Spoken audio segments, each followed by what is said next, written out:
बिस्मिल्लाहिर्रहमानिर्रहीम। बरादरान इस्लाम, मैं आज आपके सामने आजकल के एक मशहूर किस्सा को ख़तीब इमरान आसी के दो बयानात पर मुख्तसर सी बात करूँगा। वैसे तो अगर इस आदमी के बयानात को खंगाला जाए तो बहुत कुछ गुमराहियाँ और मौजू रवायात और कुरान सुन्नत और अहले सुन्नत के मिजाज और मनहज के और उसूलों के ख़िलाफ़ बातें मिल जाएंगी, लेकिन इस वक्त सिर्फ दो चीज़ें हमारे सामने हैं, उन पर हम मुख्तसर बात करेंगे। रसूल कायनात सल्लल्लाहु तआला अलैहि वसल्लम ने फरमाया था, एक वक्त आएगा कि क़ुर्रा और खुतबा की कसरत होगी, फ़ुक़हा उलमा की किल्लत होगी। आज वही दौर है, हर तरफ आपको ख़तीब मिल जाएंगे, नक़ी मिल जाएंगे, लेकिन उलमा फ़ुक़हा बड़े थोड़े मिलेंगे। और आवाम क्या चाहती है? सुर, तरन्नुम, अशार चाहती है, इन चीज़ों से ये सवाद और चस लेना चाहती है। और ये जो सुरीले किस्म के ख़तीब होते हैं, कहानीबाज, ये जानते हैं कौम की कमज़ोरी क्या है कि पैसे भी आवाम ने खर्च करने हैं और सवाद भी आवाम ने लेना है, तो ये 1-1 लाख रुपया डिमांड कर देते हैं। और कौम चूँकि उलमा की जो तहकीकी गुफ्तगू है वो सुनना पसंद नहीं करती, तो इस वजह से उलमा की बमुश्किल 20-30 हज़ार खिदमत करना भी इनके लिए मुसीबत होती है। और आवाम फिर शोहरत भी चाहती है, नामवरी भी चाहती है। आजकल जो सेठ लोग हैं वो यही चाहते हैं कि ये जनाब कहा जाए कि फ़लाँ सेठ साहब बड़े आशिक़ रसूल हैं और वो बहुत बड़ी महफ़िल करते हैं, बस सेठ साहब को यही चाहिए। और ये जो ख़तीब आते हैं ये उन्हें आशिक़ रसूल बना के जन्नत का टिकट दे जाते हैं, तो ये भी खुश हो जाते हैं कि बस ना नमाज की फ़िक्र, ना शरीयत की, ना सुन्नत की, बस साल बाद महफ़िल करवाओ और बड़ा ख़तीब बुलाओ, बड़ा नात खान बुलाओ, बंदे इकट्ठे करो और आशिक़ रसूल भी तुम और जनती भी तुम। आप अंदाज़ा लगाएं कि आज से कई सौ साल पहले इमाम गज़ाली रहमतुल्लाह तआला अलैह ने उस वक़्त के ख़तीबों का जो नक्शा खींचा, आप वो इमाम गज़ाली का फरमान पढ़ें और आजकल के जो ये ख़तीब हैं, इमरान आसी जैसे और नजम शाह मदारी जैसे, इनका पूरा नक्शा इसमें देखेंगे। सुनिए इमाम गज़ाली क्या फरमाते हैं। कहते हैं, हमारे ज़माने के तमाम वाइज़ीन ने वाज़ करने का वाजिब शरी तरीका छोड़ दिया है, सिवाय उनके जिनको अल्लाह बचाए। ये लोग आवाज़ का जादू जगाने, खिलाफ शरा, खिलाफ अक्ल बकवास करने पर जुर्रत बांधते हैं। अंदाज़ा लगाएं किस तरह इमाम गज़ाली पूरा नक्शा खींच रहे हैं। अजीब व गरीब बात करने के चक्कर में रहते हैं। इनका एक गिरोह फजूल नुक्ते बयान करने और एक ही वज़न पर बातिल अल्फाज घड़ने में मशगूल रहता है और अपनी बेहुदा गुफ्तगू को तायद फराहम करने के लिए वस्लो फ़राग के शेरों का सहारा लेता है। इनकी गरज सिर्फ ये होती है कि इनकी महफिल में फड़कना, झूमना पाया जाए, खा इसका मकसद फासद ही क्यों ना हो। ये सारे ख़तीब शयातीन और इंस हैं। ये ऐसे ख़तीब जो हैं वो इंसानों में से शैतान हैं, जो ख़ुद भी गुमराह हैं, लोगों को भी सीधे रास्ते से गुमराह कर रहे हैं। आवाम को जन्नत की खुशखबरियाँ इस तरीके से देते हैं कि आवाम में बुरे काम करने की मज़ीद जुर्रत पैदा होती है और दुनिया की तरफ रग़बत मिलती है। आप अंदाज़ा लगाएं, इमाम गज़ाली ने उस वक़्त के ख़तीबों का जो नक्शा खींचा, आज के ख़तीब भी बिल्कुल इसी तरह बल्कि उससे बढ़कर है। तो इस वजह से हज़रात गिरामी क़दर, जितने भी ये ज़िम्मेदार लोग हैं, अहले सुन्नत तंज़ीमें हैं, उलमा हैं, इंतज़ामिया है, चाहे मस्जिद की या मिलाद की कमेटी है या महफ़िल की कमेटियाँ हैं, इंतज़ामिया होनी चाहिए कि खुदा के लिए वो इस चीज़ की फ़िक्र करें, अपनी नीयतों को खारिज करें, रब रसूल के लिए ये महफ़िल का इनेकाद किया करें और वो लोग बुलाएं कि जो वाकई बुलाने के लायक हैं, जो समझते हैं कि क्या बयान करना है, हमारा अक़ीदा क्या है, कुरान और सुन्नत का तकाज़ा क्या है।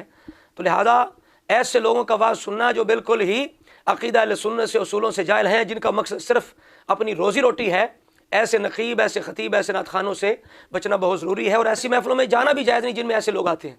तो लिहाजा जितने भी ज़िम्मेदारान हैं, जहाँ भी हों, वो अपने माहौल में इस चीज़ का ख्याल रखें। जब भी कोई ऐसा ख़तीब नक़ीब आने लगे तो जाके उस महफ़िल करवाने वाले को समझाएं प्यार से, मोहब्बत से। अगर समझ जाए तो सुबहान अल्लाह, ना समझे तो पूरी तरह आप खुल के बाइकाट करें और लोगों को बताएं ऐसी महफ़िल में जाना बिल्कुल जायज़ नहीं है। जो नक़ीब, ख़तीब, नात खान आ रहा है बिल्कुल बदअक़ीदा फ़ासिक है। ऐसों से कुछ सुनना, ऐसों की महफ़िल में जाना ये बिल्कुल शरई तौर पर जायज़ नहीं है। अब इमरान आसी की दो बातें हम आपके सामने रखेंगे। एक तो गौस पाक का जो धोबी का वाक़या है वो बयान करता है, पहले सुनिए। मौलवी अशरफ अली खान भी देवबंदी अपनी किताब अल अक़ादत अल यौमिय्यत लिख दे, कहते हैं गौस पाक का धोबी मर गया, कपड़े धोने वाला। कब्र च गया तो उनके नकीर आए तो उन्होंने उठा के पूछा, हाँ भाई सुना मर रब्बुक, तेरा रब कौन है? वो कहने लगा जी मैं गौस पाक का धोबी हूं। इधर जन्नत के मलाइका भी आ गए, दोज़ख के फरिश्ते भी आ गए। अद की दिया अल्लाह किथे ले जाइए, अल्लाह ने फरमाया फरिश्तों जन्नत च ले जाओ। अद की दिया मैनू जवाब कोई नहीं आया, अल्लाह फरमाया फिर भी जन्नत च ले जाओ। ये सारी उम्र अब्दुल कादर दे कपड़े धोंदा रहा है, मैं कादर दा दिल धोंदा रहा। अब ये वाक़या बिल्कुल बेअसल है। गौसे पाक की बड़ी शान है, उनकी करामतें जो साबित हैं और कुरान सुन्नत के अंदर औलिया की बड़ी शान है। तो ऐसी बातें होते हुए ऐसी मौजू मन घड़त फजूल बातें करने की कोई हाजत नहीं।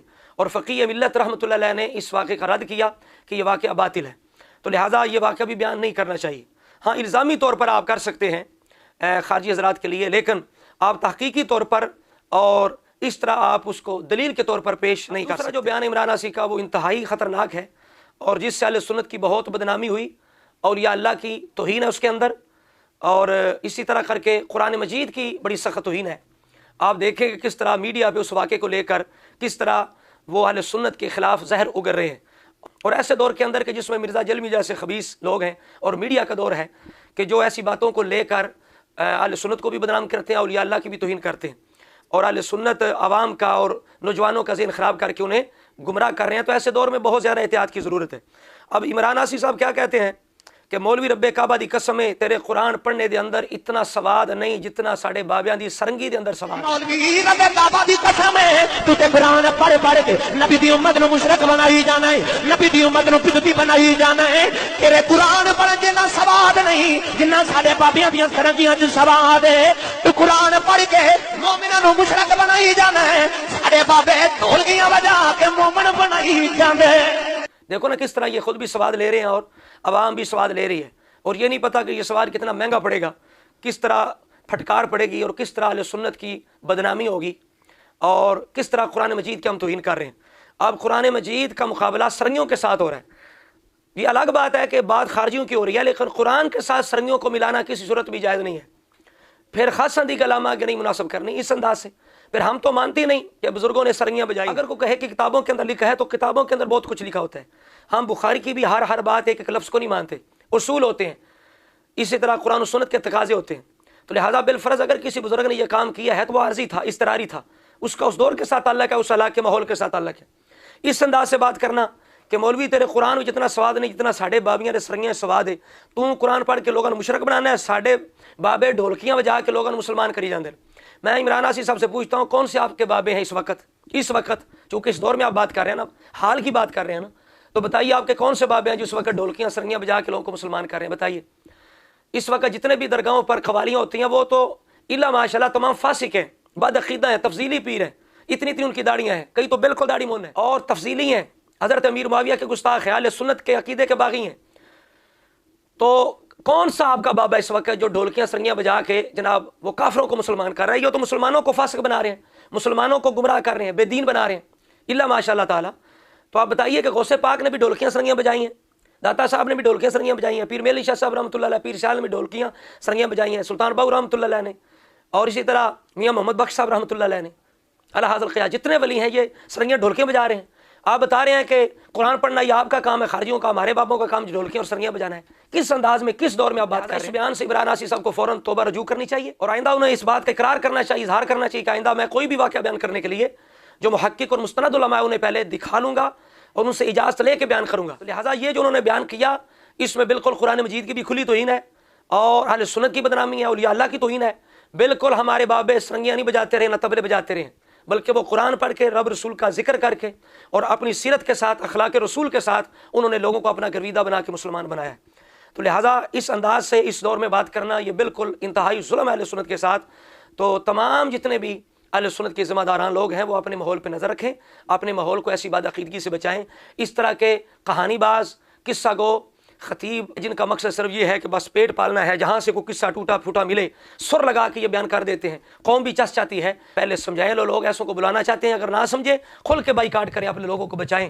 اللہ تبارک و تعالیٰ سب کو ہمت عطا فرمائے، توفیق عطا فرمائے، اور اس طرح کے تمام فتنوں سے ہمارے ایمانوں کو محفوظ فرمائے۔